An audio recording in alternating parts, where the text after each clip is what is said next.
জামাত ইসলামী ঠাকুরগাঁও জেলার সরকারি জেলা সেক্রেটারি, ঠাকুরগাঁও সদর উপজেলার সফল সাবেক ভাইস চেয়ারম্যান জনাব মোহাম্মদ আলমগীর আজকের সম্মেলনে প্রধান অতিথি হিসেবে উপস্থিত থাকবেন বাংলাদেশ জামাত ইসলামী কেন্দ্রীয় নেতা, বাংলাদেশের গণমানুষের জনপ্রিয় মন্ত্রিত নেতা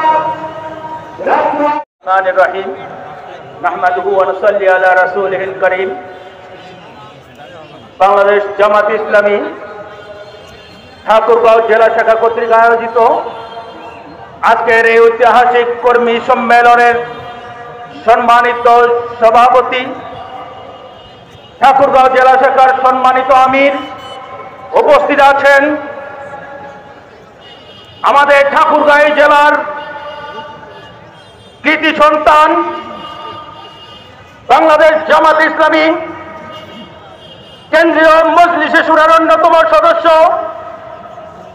ঢাকা মহানগরী দক্ষিণের সম্মানিত অ্যাসিস্ট্যান্ট সেক্রেটারি জেনারেল জনাব মোহাম্মদ দেলোয়ার হোসেন সহ মঞ্চে উপবিষ্ট জেলা ও স্থানীয় নেতৃবৃন্দ, সামনে উপবিষ্ট সংগঠনের হৃৎপিণ্ড, সংগঠনের প্রাণের স্পন্দন বাংলাদেশ জামাত ইসলামীর কর্মীবৃন্দ এবং সম্মানিত ঠাকুরগাঁওবাসী, আসসালামু আলাইকুম ওয়া রাহমাতুল্লাহ। মহান আল্লাহ রাব্বুল আলামিনের দরবারে শুকরিয়া আদায় করছি, যেই মহান আল্লাহ রাব্বুল আলামিন আমাদের দীর্ঘদিন পর এরকম ধরনের একটি কর্মী সম্মেলনের আয়োজন করতে পেরেছি। অগণিত দরুদ ও সালাম সাইয়্যিদুল মুরসালিন, মানবতার মুক্তির দিশারি আকায়ে নামদার তাজদারে মদিনা আহমদ মুস্তাফা সাল্লাল্লাহু আলাইহি সাল্লামের প্রতি এবং গভীর শ্রদ্ধা ভরে স্মরণ করছি বাংলার জমিনে যারা ইসলামকে প্রতিষ্ঠা করার জন্য নিজের জীবনকে বিসর্জন করেছেন এবং সেই সাথে বাংলাদেশকে একটি স্বাধীন সার্বভৌম রাষ্ট্র হিসেবে এই বিজয়ের মাসে যারা তাদের জীবনকে বিজিয়ে দিয়েছেন সেই সমস্ত বীর শহীদদের এবং সর্বশেষে এই 24শে আগস্টের 5ই আগস্টে বৈষম্য বিরোধী ছাত্র আন্দোলনে যারা সংগ্রাম করে নিজের জীবনকে বিসর্জন করেছেন সেই সমস্ত শহীদদের প্রতি শ্রদ্ধা ভরে স্মরণ করছি। সম্মানিত উপস্থিতি, আপনারা জানেন বাঙালির ইতিহাস সংগ্রামের ইতিহাস। সেই 52 সালের ভাষার জন্য বাঙালি জাতি সংগ্রাম করেছিল, রাষ্ট্রভাষা বাংলা, বাংলা ভাষাকে রাষ্ট্রীয় ভাষা বাস্তবায়ন করে ছেড়েছিল। আমরা জানি 1971 সালে ওই পশ্চিমাদের শাস্তিমূলক হিসেবে আমাদের পূর্ব পাকিস্তানের উপর জুলুম নির্যাতন চালিয়েছিল বাঙালি জাতি। সেই সংগ্রামে সীমাবদ্ধ থেকে আপামর জনসাধারণকে নিয়ে সংগ্রামে, মুক্তিযুদ্ধের সংগ্রামে, স্বাধীনতার সংগ্রামে লিপ্ত হয়ে 71 সালে স্বাধীনতা অর্জন করেছিল।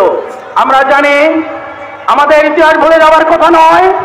1990 সালে সেই স্বৈরাচার হাসিনা স্বৈরাচার এরশাদ সরকারের বিরুদ্ধে এই আপামর জনসাধারণ সংগ্রাম করে স্বৈরাচার সরকারকে হটিয়েছিল।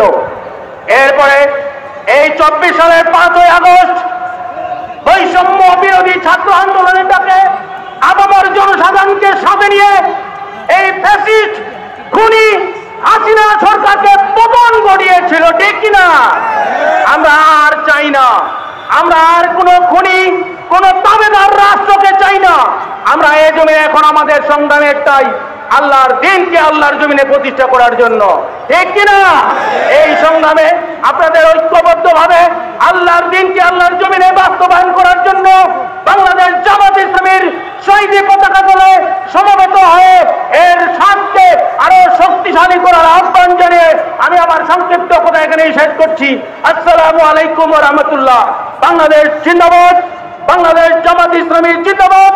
বাংলাদেশ জামাত ইসলামী ঠাকুরগাঁও শহর শাখার পক্ষ থেকে আন্তরিক মোবারকবাদ এবং ফুলের শুভেচ্ছা। আসসালামু আলাইকুম।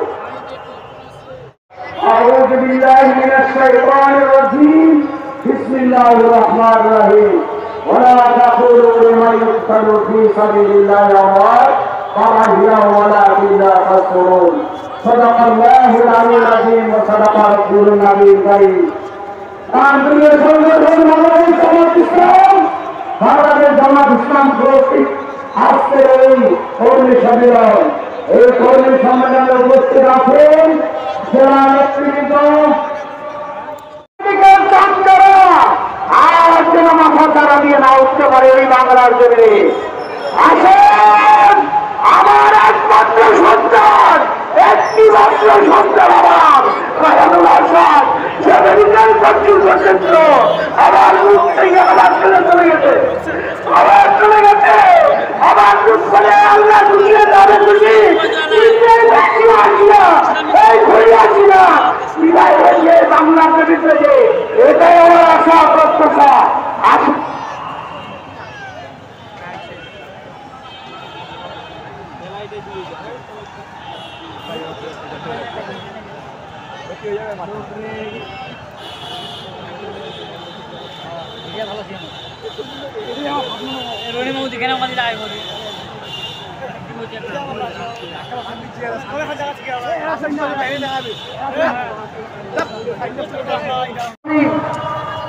সুপ্রিয় তৌহিদি জনতা, আসসালামু আলাইকুম ওয়া রাহমাতুল্লাহি ওয়া বারাকাতুহু।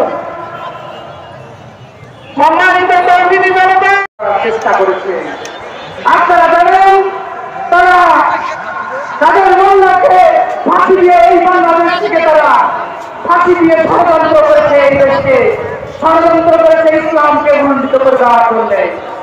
আপনারা জানেন এই সরকার দেশে ক্ষমতায় আসার পরে আমাদের গণতন্ত্র তারা হ্রাস করেছে, আমাদের বাক স্বাধীনতা তারা কেড়ে নিয়েছিল, তারা এদেশের শিক্ষা ব্যবস্থা ধ্বংস করেছিল, তারা দারুণের মতো হাত আমাদের মধ্যে ঢুকিয়ে দেওয়ার চেষ্টা করেছে, তারা ইত্যাদি শিক্ষা ব্যবস্থা আমাদের মধ্যে দেওয়ার চেষ্টা করেছে। সম্মানিত তৌহিদি জনতা, এই জনসংগ্রাম আমাদেরকে আমাদের মেসেজ দিতে হবে, এই দেশকে নিয়ে তারা ষড়যন্ত্র করবে, আমরা তাদেরকে কখনো ছেড়ে দিব না, আমরা বৃথা যেতে দিব না। প্রিয় ঠাকুরগাঁওবাসী, আপনারা জানেন আমাদের বাংলাদেশ ইসলামী ছাত্র শিবিরের সাবেক কেন্দ্রীয় সভাপতি জীবন্ত শহীদ দেলোয়ার হোসেন ভাইকে টানা 56-57 দিন নির্যাতন করা হয়েছে। আল্লাহর অশেষ মেহেরবানির কারণে আমরা আজকে সেই দেলোয়ার ভাই